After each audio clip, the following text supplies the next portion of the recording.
الصلاۃ والسلام علیک یا نبی ایوب علیہ السلام۔ مرقد پاک اللہ کے پیغمبر حضرت ایوب علیہ السلام کا مرقد پاک، اور یہ مزار اقدس کا باہر کا حصہ۔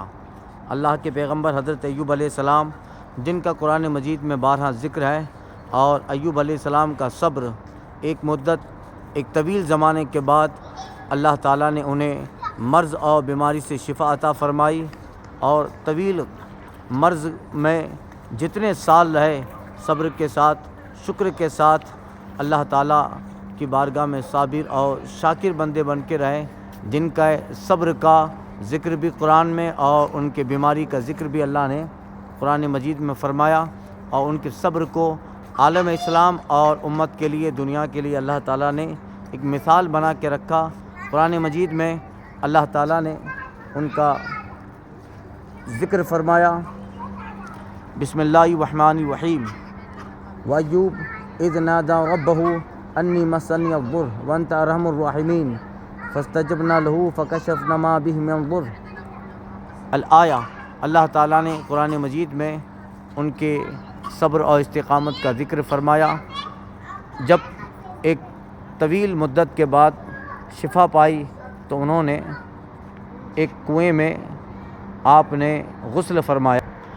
یہ وہ کنواں ہے، ہنا بیر نبی اللہ ایوب، حضرت ایوب علیہ السلام کے ذات سے منسوب بیر ایوب، حضرت ایوب علیہ السلام کا کنواں تھا۔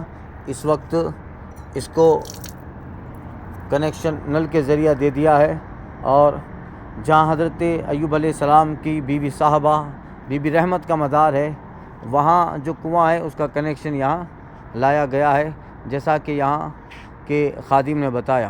یہ حضرت ایوب علیہ السلام کے مزار پاک کا اندرونی حصہ، مزار النبی ایوب علیہ السلام، یہ مزار مقدس ہے۔ سبحان اللہ، آپ حضرات بھی زیارت کریں، یہ قبر پاک ہے اللہ کے پیغمبر حضرت ایوب علیہ السلام کی۔